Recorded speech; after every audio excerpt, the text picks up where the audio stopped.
Salut tout le monde! Hey, c'est le fun d'être ensemble ce matin. C'est un plaisir pour moi de pouvoir être là et partager un message de Noël. Je veux, ce matin, vous allez voir, je vais pas parler longtemps, mais je vais même vous utiliser. J'ai une question à vous poser. Ce matin, le message s'appelle... Tu sais, souvent on voit que Noël subit un tour de prestigitation. C'est un gros mot, ça, hein? Un tour de prestigitation, ça veut dire que tu fais accroire quelque chose ou tu montres quelque chose pendant qu'il se passe quelque chose d'autre ailleurs. Et Noël subit très souvent un tour de prestigitation. Subit un tour parce que très souvent, on met l'emphase sur toutes sortes d'autres choses que Noël. Je vous lis sur un blog. Je suis allé chercher sur un blog sur « C'est quoi Noël? » Et je vous dis un peu les réponses qui sont sorties. Donc, la question qui était demandée sur ce blog, c'est « Qu'est-ce que c'est Noël pour toi? » Le premier a dit « Moi, Noël, je déteste. C'est une fête commerciale. » L'autre a dit « Moi, j'adore. C'est une fête où on se retrouve et on se met beau et on mange bien. » Un autre a dit « Moi, je déteste. Je dois tolérer pendant plusieurs heures des gens que je n'apprécie pas. Je travaille fort avec ma mère dans la cuisine pendant que les autres me regardent faire. » Un autre a dit « Souvenir d'enfance souffrant et douloureux avec une famille très dysfonctionnelle. » Un autre a dit « Les enfants veulent toujours plus, d'année après année, en redemandent toujours plus, encore et encore. On est dans le surendettement jusque par-dessus la tête. » Noël, un autre dit « Noël, c'est souvent une fête qui permet de se donner bonne conscience où on invite nos ancêtres une fois dans l'année pour nous déculpabiliser de ne pas les voir le restant de l'année. » Après 100 réponses, OK? J'ai vu la première fois cette réponse-ci. J'aime le jour de Noël parce que c'est un jour qui me rappelle la naissance de Jésus. Et c'est assez drôle parce que Noël vit ce tour-là, vit un échange. Et je ne sais pas, vous avez déjà fait un échange de cadeaux, tu sais, où est-ce que tu te partages un cadeau et tu ne sais pas ce qu'il y a dedans. Avez-vous déjà fait ça?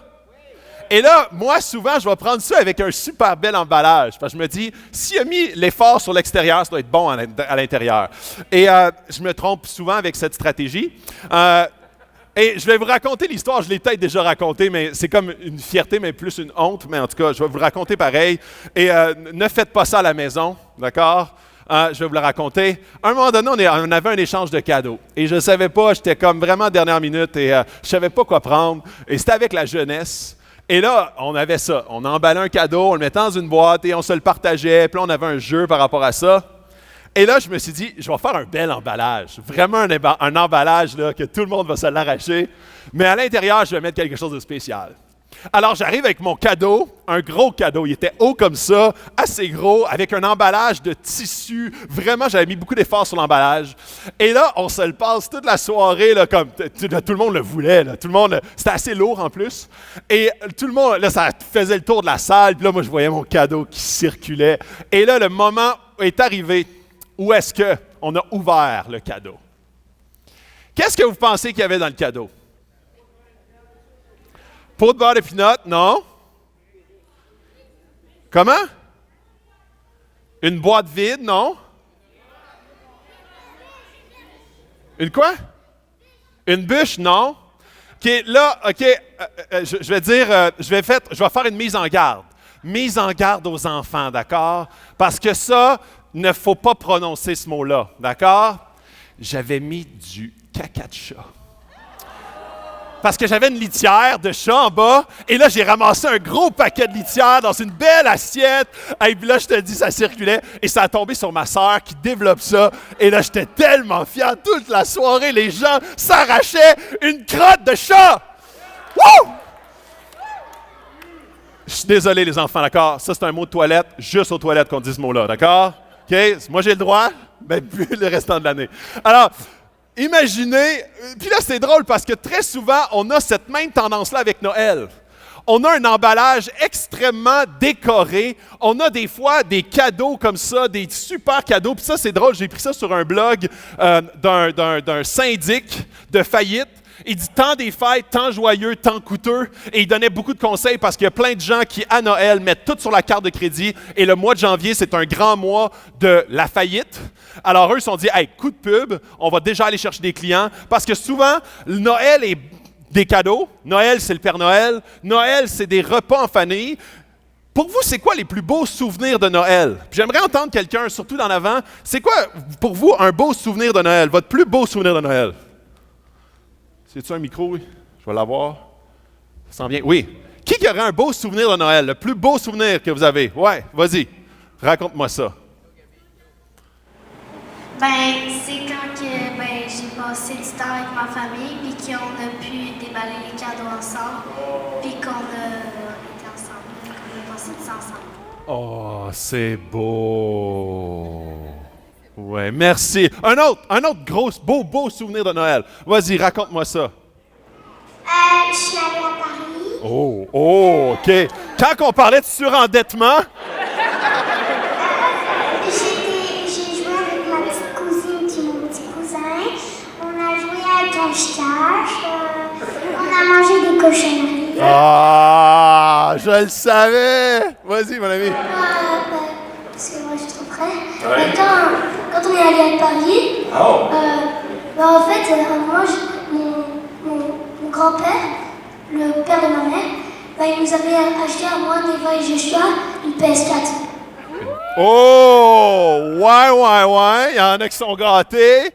Alors, donc, des beaux souvenirs, n'est-ce pas? Moi, je me souviens, le plus beau souvenir de Noël, puis moi, quand j'étais jeune, là, je te dis, là, hier, on avait une fête de famille avec ma famille élargie, et j'ai demandé à ma cousine, parce que, tu sais, mon petit gars, il a beaucoup d'énergie, fait que je disais, moi, à quoi je ressemblais quand j'étais jeune?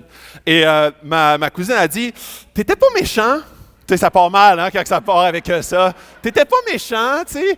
Elle se questionnait, puis elle dit, c'est comme si t'avais un pétard. Là, tu sais. Alors là, j'ai compris l'image.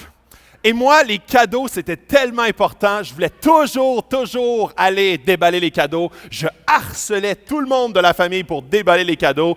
Et je me souviens, le plus beau cadeau que j'avais reçu, c'était un 3-ski.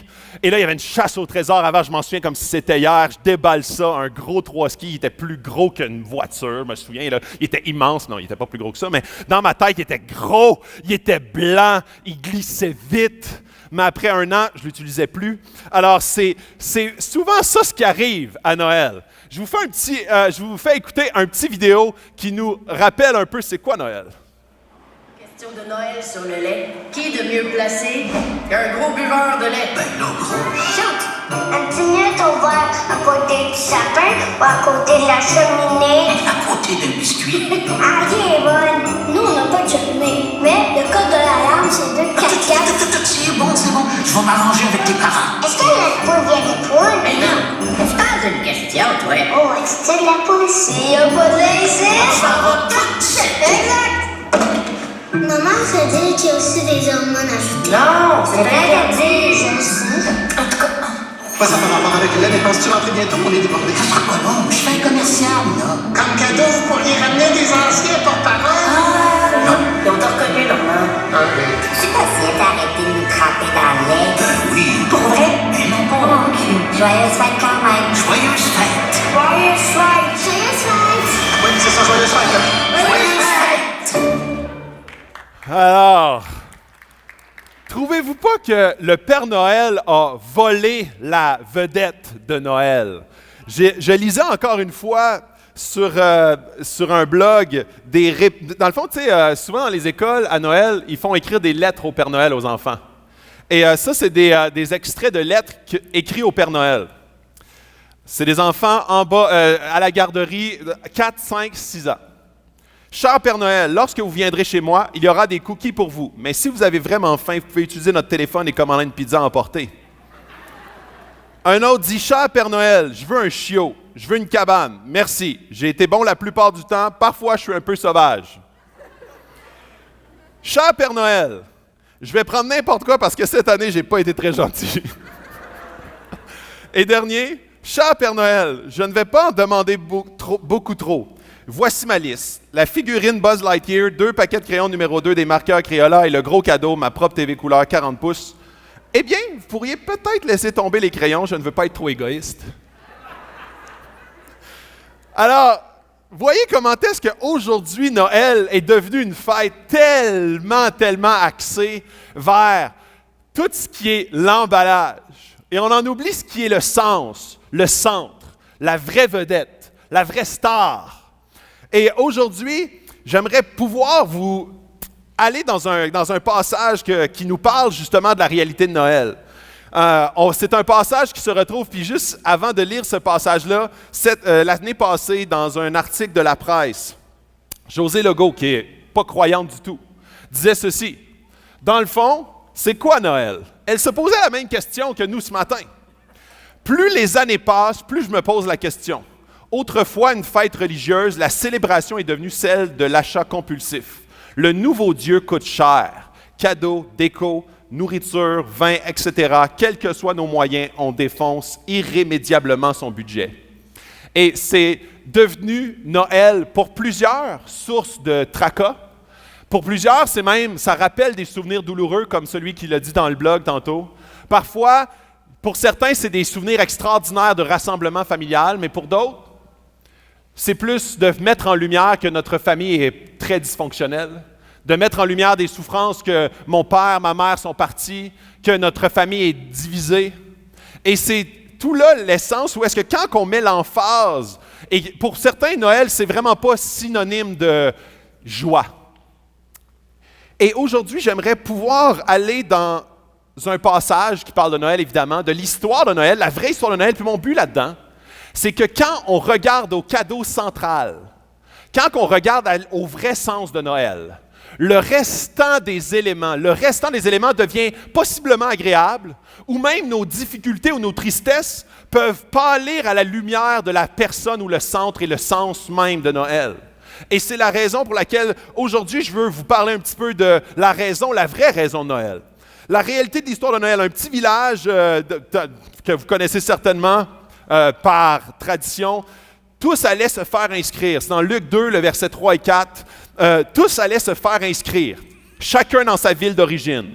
Joseph aussi monta de la Galilée, de la ville de Nazareth, pour se rendre en Judée dans la ville de David, appelée Bethléem, parce qu'il était de la famille et de la lignée de David. Et c'est assez intéressant parce que Dieu, son plan pour envoyer Jésus sur la terre, était tout sauf typique. Il a même fait naître Jésus dans la ville de Nazareth. Nazareth, c'est drôle parce que dans l'histoire, très souvent, Nazareth est pour les historiens, même les Juifs du temps, Nazareth était considéré comme une ville un peu comme il n'y a rien de bon qui sort de Nazareth. C'est impossible qu'il y ait un Messie qui sort de Nazareth. C'est comme une ville un peu avec une faible réputation. Et c'est drôle parce que Dieu, tout son plan marketing est complètement inverse d'un plan marketing humain. Il a utilisé Marie, qui était une jeune femme, qui a utilisé Joseph, un homme pauvre. Avant qu'il soit marié, il a utilisé une ville, no name, une ville qui n'a pas de nom, une ville qui n'a aucune réputation, Nazareth, Bethléem. Il a utilisé les mages, qui étaient des gens très, très riches, mais qui venaient de l'extérieur. Il a utilisé des bergers qui étaient d'une classe inférieure socialement. Je vais en parler un petit peu plus loin. Donc, tout ça commence avec le mauvais endroit, les mauvaises personnes, les mauvais parents, selon la perception humaine. Mais Dieu, son plan, n'est pas une poudre aux yeux extérieure. C'est un message central puissant intérieur. Il continue en disant, « Il y avait dans la même région des bergers qui passaient la nuit dans les champs pour y garder leurs troupeaux. Un ange du Seigneur leur apparut et la gloire du Seigneur resplendit autour d'eux. Ils furent saisis d'une grande frayeur. » Et les bergers, nous autres, un berger, on trouve ça cute, mais dans ce temps-là, un berger, c'était la job la plus insignifiante. Souvent, les bergers étaient des gens qui étaient souvent isolés et on leur confiait des animaux. C'était des gens qui n'étaient... Tu sais, c'était un emploi qui était dévalorisé parce que très souvent, tu étais à l'extérieur de la ville. C'était un emploi qui était constamment avec des animaux, très souvent attaqué par des brigands, très souvent avec seulement comme amis quelques autres bergers. Même dans certains écrits historiques, on dit que c'était souvent des repris de justice. Des gens qui avaient de la difficulté à se trouver un emploi à cause de leur passé. On leur donnait, bon, va prendre soin du troupeau pendant quelques temps. On va voir si tu es crédible pour te donner éventuellement un meilleur métier. Et en plus, ces bergers-là, c'était le chiffre de nuit. Donc, c'était pas le chiffre de jour, c'était le chiffre de nuit. Alors, tu as les bergers et tu as le chiffre de nuit. Alors, qui passaient la nuit dans les champs pour y garder leur troupeau, un ange Seigneur leur apparut. Et Dieu ne fait pas d'exception. Peu importe ton statut social, peu importe ta richesse, le regard des gens vers toi, Dieu ne fait pas d'exception pour t'appeler à lui. Et la première personne que Dieu avertit de la naissance de Jésus n'est pas les Juifs, n'est pas le peuple d'Israël, n'est pas des pharisiens, n'est pas des gens qui étudient les Écrits, c'est des simples bergers qui font leur travail, qui sont exclus de la société, qui sont regardés comme des gens de classe inférieure, mais Dieu s'adresse à eux en premier. Et il dit ceci, mais l'ange leur dit, n'ayez pas peur.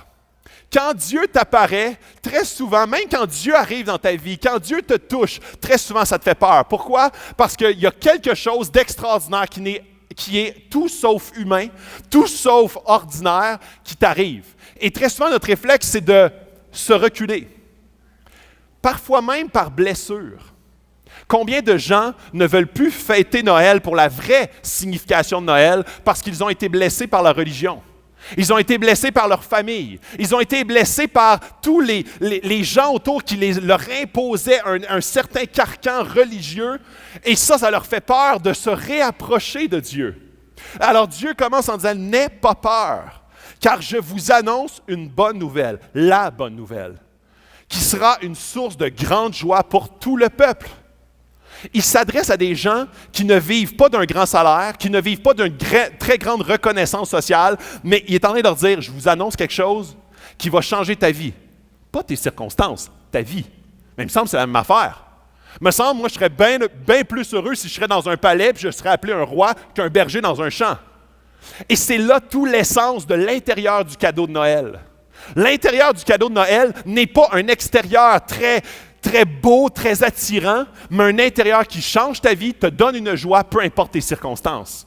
Et il continue en disant, aujourd'hui, dans la ville de David, il vous est né un sauveur, qui est le Messie, le Seigneur. La fête de Noël concerne un sauveur. Et c'est le centre même du cadeau. Lorsqu'on met l'emphase sur tous les autres aspects de Noël, c'est des aspects qui ne sont pas mauvais, mais qui doivent mettre en lumière la venue de la bonne nouvelle. Un sauveur, un Seigneur qui est le Messie. Le Messie, ça veut dire celui qui sauve. La personne qui vient nous sauver, mais de quoi qu'on a besoin d'être sauvé? C'est la première marche vers Dieu. Et Noël, c'est tellement un beau moment pour s'approcher de Dieu, peut-être pour la première fois. Peut-être pour la première fois, ou même des fois de s'arrêter pour réfléchir. S'arrêter pour voir le vrai sens de Noël. Et cette année, ce que je vous invite à faire, peut-être plusieurs d'entre vous sont croyants, peut-être plusieurs d'entre vous, les enfants, peut-être que vous connaissez Jésus, mais Noël, c'est tellement une grande opportunité de pouvoir réaliser comment est-ce que le centre même du vrai cadeau n'est pas les cadeaux, n'est pas le Père Noël, surtout pas, n'est pas toute la joie de se rencontrer, mais réellement, Jésus qui est la bonne nouvelle, le Messie, le Sauveur, la personne qu'on doit rechercher. Je vais plus loin un petit peu. Voici à quel signe vous le reconnaîtrez. Vous trouverez un nouveau-né enveloppé de l'ange et couché dans une mangeoire. Encore une fois, le cadeau le moins bien enveloppé de l'histoire. Enveloppé dans un drap sûrement sale, dans une mangeoire. Une mangeoire avec, puis hier, je reviens sur hier, on est allé, moi, ma tante, elle a une ferme, elle a 100 vaches laitières. Et là, on est allé dans la ferme, dans la grange. Et là, on va dans la grange, et là, c'est extraordinaire, il y a des vaches partout, il y a des gros chevaux, ils ont des Clydesdales, c'est comme un cheval qui est à peu près haut de même. Ils ont des chats, ils ont des chiens, tu sais là, c'est un vrai party pour les enfants. On s'en va là, je pénètre dans la grange, je vous le dis, 10 minutes. Et je ressors. Et l'odeur, mon manteau, il a couché dehors. 10 minutes! Et je suis sur le bord de le brûler, là. L'odeur pénètre jusqu'à... Je pense qu'aujourd'hui, après une douche, je me sens encore sentir l'urine de vache. OK? Alors, c'est souvent très folklorique, l'idée coucher dans une belle petite mangeoire. Je vous le dis, les vaches hier, là, ça bavait de même, là, puis ça mange leur foin. Ça, tu sais, là, il y a comme toutes sortes d'odeurs, de bruits. C'est pas folklorique du tout. Puis là, imaginez coucher un bébé là-dedans avec un approximatif l'ange, puis dire ça, c'est le cadeau de l'univers. Yeah! C'est là où est-ce que... Regardez comment est-ce que moi, mon cadeau de litière de chat, un bel extérieur et un intérieur pas trop beau. Dans le cas de Jésus, c'est tout l'inverse. Un emballage qui semble de rien. Des parents qui n'ont aucun prestige. Un emballage qui ne ressort pas de l'ordinaire. Un décor qui sort de l'ordinaire, mais disons de la mauvaise façon. Mais le cadeau le plus précieux que l'humanité ait reçu. Et là, il continue. Et je vous lis ça. Ah, ça, là, j'ai trouvé ça trop bon. Laissez-moi vous lire ça.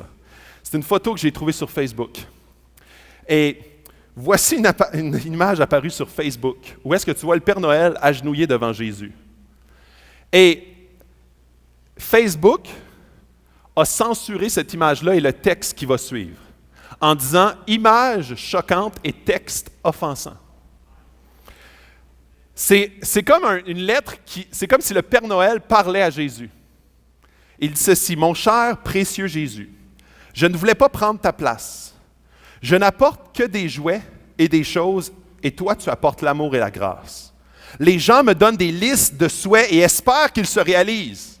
Mais toi, tu entends les prières du cœur et promets, selon votre volonté, de le faire. Les enfants essaient d'être bons et de ne pas pleurer quand je viens en ville.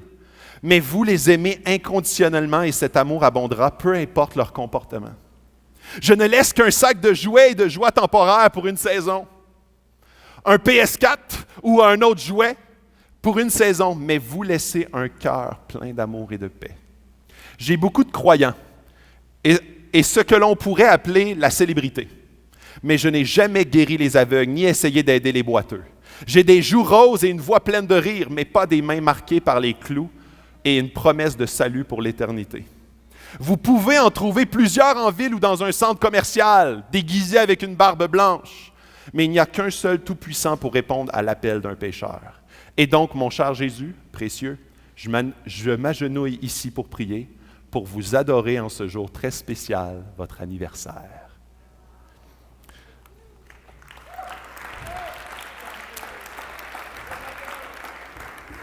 Et je trouvais ça quand même frappant que Facebook censure l'image. C'est offensant. C'est très offensant. C'est offensant pour le Père Noël. C'est offensant pour le sens qu'aujourd'hui notre société accorde à Noël. On ne veut pas penser à l'intérieur du cadeau. On veut juste avoir beaucoup de feux d'artifice extérieurs. On veut juste avoir des éléments qui, pendant le temps d'un instant, d'une saison, d'un rassemblement, d'un cadeau, nous font oublier nos tristesses passagères. Mais qu'on sait qu'en janvier, nos cartes de crédit, nos comptes de cartes de crédit reviennent. On sait qu'en janvier, notre situation de cœur n'est pas changée. Nous savons qu'en janvier, nous sommes aussi seuls qu'avant décembre. On sait que janvier arrivera. Mais c'est tout là la beauté de Noël. C'est que quand tu découvres le sens, tu n'es plus jamais seul. Quand tu découvres le vrai sens, il y a une paix qui surpasse toute intelligence, qui gardera tes pensées et ton cœur en Jésus-Christ. Et c'est là où est-ce que j'arrive. Et tout à coup, une foule d'anges de l'armée céleste se joignit à l'ange. Ils adressaient des louanges à Dieu et disaient « Gloire à Dieu dans les lieux très hauts et paix sur la terre et parmi les hommes. » Et je veux vous dire quelques éléments. Supposons ce matin, je te posais la question. Si je te demandais la question de 1 à 10, comment tu chiffrerais ton stress et ton anxiété? 10 étant très élevé, 1 étant très faible. En ce moment, mets un chiffre dans ta tête. De 1 à 10, jusqu'à quel point tu es anxieux? Et si je te disais maintenant, réfléchis à la chose qui t'apporte le plus d'anxiété. J'espère que ce n'est pas moi, mais réfléchis à la chose ou la personne qui t'apporte le plus d'anxiété dans ta vie. J'espère qu'elle n'est pas à côté de toi aussi, mais ça se peut. souvent, il y a 4 provenances seulement de l'anxiété. Il y a 4 éléments, et je vous les nomme en rafale. Le premier élément, c'est une place, l'endroit où tu te trouves, ton lieu de travail, des personnes, des problèmes ou une période. Une période de stress, une période cyclique, une période très demandante. Et c'est là où est-ce que l'endroit où tu détermines la source de ton stress déterminera la solution pour ta paix. Je répète cette phrase-là, d'accord? L'endroit où tu détermines la source de ton stress et de ton anxiété déterminera la solution pour ta paix. C'est assez drôle de voir que la première chose, pourquoi les anges adorent la venue de Jésus, c'est pour dire paix sur la terre et parmi les hommes. Une autre traduction dit dans les hommes. Et c'est drôle, il ne dit pas ici paix qui provient de la terre. Parce que très souvent, on recherche notre paix dans toutes sortes de choses, de gens. On recherche une paix, une façon de faire diminuer notre niveau 10 de stress. 9, c'est le fléau d'aujourd'hui. Et pendant la période des fêtes, ça fait ressortir encore plus. Saviez-vous que le temps des fêtes est le mois de l'année avec novembre? Novembre et décembre sont les 2 mois les plus suicidaires de toute l'année. Pourquoi? Parce que Noël fait ressortir également mon manque de paix profond. Et quand ici, l'ange est comme « Wow! » Ce que vous avez comme cadeau, ce n'est pas un emballage extraordinaire, mais c'est un intérieur extraordinaire. Et il amène la paix sur une terre qui est confuse dans l'anxiété. Et pas juste sur, mais dans les hommes, dans le cœur des hommes. Et c'est drôle parce que quelques versets auparavant, c'est Zacharie qui parle. Et il est en train de prophétiser la venue de Jésus. Il dit dans le verset 79, « Pour éclairer ceux qui sont assis dans les ténèbres et dans l'ombre de la mort, pour diriger nos pas sur le chemin de la paix. » Il parle de Jésus qui va venir pour ça. Il va te diriger dans la paix, sur le chemin de la paix. Très souvent, on prie à Dieu qu'il change nos circonstances pour enfin être en paix. On demande à Dieu de changer les personnes, notre place, nos problèmes. On lui demande de changer ces éléments-là, mais Dieu, ce qu'il te dit, il dit « Non, non. Tu vas marcher dedans avec moi, avec paix, mais ces choses-là vont rester les mêmes. » Et c'est toute là l'essence même et la puissance de Noël. C'est que quand tu changes ta perspective, la paix ne provient pas de l'extérieur vers l'intérieur, mais de l'intérieur vers l'extérieur. Je marcherai avec toi sur le chemin de la paix. Et voyez même comment est-ce que 3-4 versets plus tôt, il y avait une perspective différente qui a mûri après 5 versets. Il avait juré qu'après nous avoir délivrés de nos ennemis, il nous accorderait de le servir sans crainte. Au début, le prophète est orienté vers le changement des circonstances. Et dans 5 versets plus loin, il est en train de découvrir que la paix, ça ne sera pas nécessairement de me faire délivrer de mes ennemis, ou des personnes, ou des places, ou des problèmes autour de moi, mais que Dieu va me diriger mes pas sur le chemin de la paix. Marche dedans.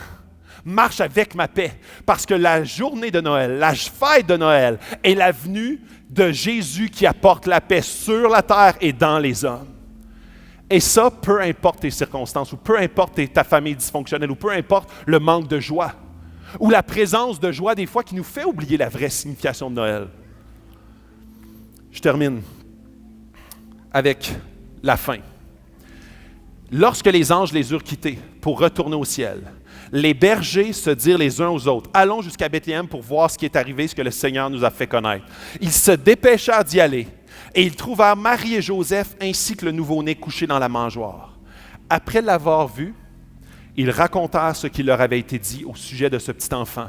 Puis les bergers repartirent en célébrant sa gloire de Dieu et en lui adressant des louanges à cause de tout ce qu'il avait entendu et vu. Quand tu découvres le vrai sens de Noël, qu'est-ce que ça te fait faire? Ça te fait le raconter. Tu ne peux pas garder cette joie à l'intérieur. J'ai trouvé la vraie signification de Noël. Dans nos familles, dans les environnements où est-ce qu'on va se retrouver durant la fête de Noël, quel moment pour parler de Jésus. Dans 2 jours, le 24 au soir, la messe de midi va être un événement où est-ce qu'on peut amener les gens autour de nous découvrir la vraie signification de Noël.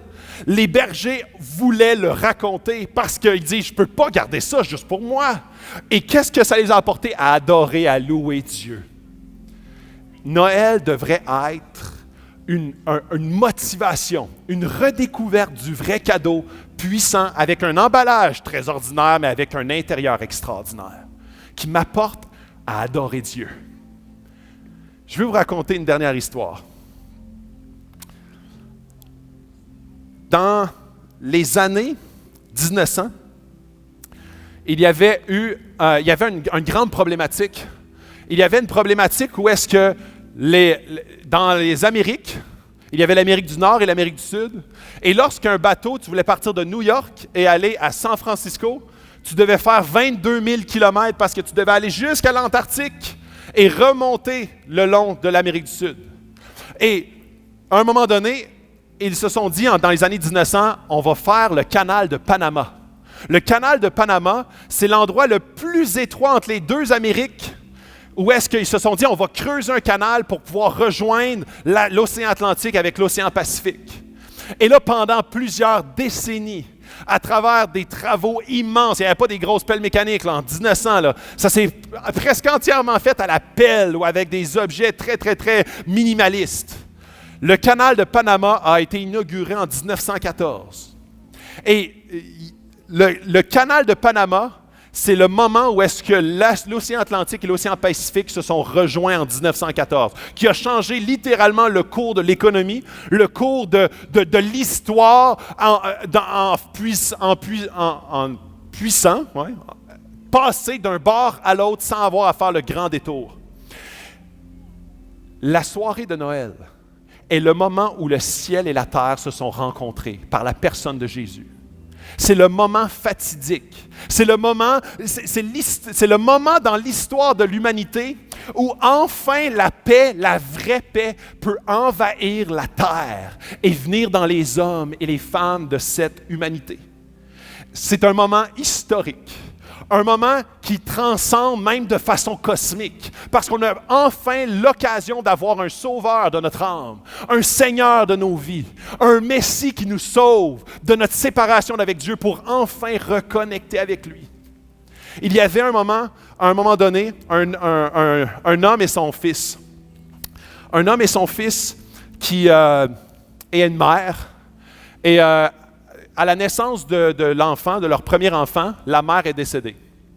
La mère est décédée et le fils et le père ont évolué dans la vie ensemble sans la présence de la mère. Le père avait un emploi très humble dans différentes shops, différentes entreprises. C'était très difficile. Mais à un certain moment donné, le père a commencé à vouloir se partir une entreprise. Et il a commencé à travailler très, très durement, à économiser chaque sou pour pouvoir investir dans son entreprise. Alors, à l'âge de 7 ans, le fils ne voyait que très peu son père, presque jamais. Son père travaillait continuellement, 80 heures, 90 heures semaine. Il était constamment centré sur son entreprise. Et à un moment donné, le jeune homme a rentré au collège. Il a commencé à étudier. Et le jeune homme était un jeune homme qui était un peu arrogant. Et il y avait de la difficulté avec l'école. Il y avait de la difficulté à apprendre. Et pour lui, c'était tout un défi d'aller au collège. C'était tout un défi même de passer ses examens. Mais vers la fin de l'année, il restait quelques mois. Et il a mis beaucoup d'efforts pour pouvoir terminer ses études. Il a réussi à la fin de l'année, il restait quelques mois d'études et à un moment donné, il est retourné une fin de semaine chez son père. Et son père, son entreprise avait vraiment prospéré. Il avait beaucoup de sous, une grande maison, plusieurs voitures. Et le fils est arrivé chez son père et ils avaient un bon moment ensemble où est-ce que le père avait pris congé. Et le fils, ils se promenaient ensemble en décapotable, en voiture décapotable de haut de gamme. Et ils se promenaient ensemble pour la fin de semaine. Et ils sont allés, à un moment donné, le fils a dit « Papa, j'aimerais beaucoup ça avoir cette voiture-là, une décapotable, comme cadeau de fin d'études. » Et le père il a gardé ça en tête en faisant un petit sourire. Quelques mois plus tard, le garçon a gradué. Son père l'a invité pour la fin de sa graduation à sa maison. Il a fait une grande fête. Et le fils arrive à la grande maison et le père, il avait fait un souper, il avait fait une fête, il avait invité des gens. Et à un moment donné, il appelle son fils dans son bureau de travail et il y a un gros cadeau comme ça, bien enveloppé avec un gros chou. Et il dit, voici, c'est ton cadeau de fin de graduation. Et le fils, un peu perplexe, il dit, il me semble que ce n'est pas la grosseur d'une voiture. Il prend le cadeau et il commence à le développer. Il rouvre le couvercle et il voit à l'intérieur sa plus grande déception de toute son existence. Il voit une Bible. Une Bible, une belle Bible. Une Bible avec une couverture de cuir, avec son nom gravé dessus. Et le fils, il y a comme une colère, une rancune qui lui monte en dedans parce qu'il est très, très déçu de son cadeau. Extrêmement déçu. Puis là, il y a toutes sortes de pensées qui lui viennent en tête parce qu'il dit, mon père n'a jamais été présent pour moi. Il a tout donné à son entreprise. Il est avare. Il ne veut même pas me donner un vrai cadeau. Il me donne une Bible. Et puis il avait la chance, là, enfin, de me récompenser, puis il ne le fait pas. Il remet le couvercle, il met ça sur l'étagère et il retourne chez lui. Complètement irrité, complètement en colère, profondément. Le fils, à partir de ce moment-là, les ponts ont été coupés. Il n'a pas parlé avec son père pendant plusieurs années. Il a commencé à fréquenter une fille, il a eu un premier enfant, il n'a même pas dit à son père qu'il avait eu un enfant. Il a continué à grandir dans la vie, il avait un bon métier, il habitait à peu près à 3 heures de route. Il a eu un deuxième enfant, il avait le goût de reconnecter un peu avec son père, mais il avait trop de colère par rapport à l'absence de son père durant toute sa vie. Et à son troisième enfant, 15 ans plus tard, à son troisième enfant, il a dit, je ne peux pas rester loin de mon père, j'aurais le goût de reconnecter avec lui. Alors là, il l'appelle. En fait, il ne l'appelle pas. Il dit, je vais aller chez lui en fin de semaine, je vais lui faire une surprise. De toute façon, si je l'appelais, je ne saurais pas quoi lui dire. Alors, il décide d'y aller pendant la fin de semaine. Alors, il prépare son voyage. Il est sur le bord de partir lorsqu'il reçoit un téléphone. Un téléphone provenant de l'hôpital qui lui annonce que son père vient d'être décédé d'une crise cardiaque foudroyante. Il est démoli, mais il ne sait pas pourquoi. Parce qu'il dit, j'ai jamais voulu sa présence, mais là, j'aurais voulu vraiment sa présence. Il s'en va à la grande maison de son père durant la week-end, comme prévu. Il visite toutes les chambres de la maison en regardant toutes ces grandes pièces, plein d'objets, cette grande maison vide. Et il arrive dans le bureau de son père. Et il voit cette même boîte, où est-ce qu'il se souvient de le même emballage, la même boîte. Il se souvient que 15 ans auparavant, c'était le début de la fin. Le début qui avait fait éclater et tout remonter ses souvenirs douloureux. Et il rouvre la boîte, il prend la Bible, puis il y a un signet dans la Bible, fait qu'il rouvre à l'endroit du signet. Et il y a ce verset-là qui est surligné en gros. « Si donc, vous êtes capable de donner de bonnes choses à vos enfants, votre Père céleste donnera d'autant plus volontiers de bonnes choses à ceux qui lui demandent. » Et il dit, je me demande pourquoi mon père a surligné ce verset-là. Il ferme la Bible et quand il ferme la Bible, il entend un son métallique tomber par terre. Et il ramasse puis il voit une clé de voiture. Une clé de voiture, puis accrochée après cette clé-là, il est écrit « entièrement payé ». Et il s'en va dans le garage, il enlève la toile sur la voiture et la voiture décapotable qu'il avait demandé était là. Et là, il se met à pleurer parce qu'il se rend compte que l'objet de ses peurs, l'objet de sa colère, l'objet de sa rancune était en fait pour ça qui, 15 ans plus tard, est complètement insignifiant. Mais très souvent, on a une distance avec Dieu, on regarde à l'emballage du cadeau, on est attiré par ce qui frappe les yeux, mais Dieu veut avoir ton cœur. La séparation d'avec le Père et le Fils a été orchestrée par une interprétation, une rancune mal orientée à cause d'un désir très égocentrique d'avoir une voiture. Et très souvent, Noël est soit une opportunité pour faire ressortir des blessures, est un moment où est-ce qu'on perd de vue l'essence même que la venue de Jésus est la venue de la paix, est la venue de l'union, est la venue de l'Atlantique avec le Pacifique, de la terre avec le ciel qui se rencontrent. Ce n'est pas à propos d'un cadeau que je reçois, des rencontres ou des bons repas que je consomme. Ce n'est pas à propos du cadeau que je reçois ou que je ne reçois pas. C'est à propos de Jésus et de sa paix et de son amour et de sa grâce. Exactement comme le Père Noël nous le disait tantôt. Cette année, ce que je vous encourage à faire, c'est de vous rappeler que Noël, savez-vous que joyeux Noël veut dire joyeuse naissance? Aujourd'hui, on ne se souhaite plus joyeux Noël. C'est abrasif, c'est agressant, c'est offensant. Mais moi, je veux vous souhaiter joyeux Noël, parce que le moment de Noël, c'est le moment de la naissance de Jésus. Et c'est le plus beau cadeau que l'humanité a eu l'occasion de recevoir. Est-ce qu'on peut applaudir Jésus et sa fête?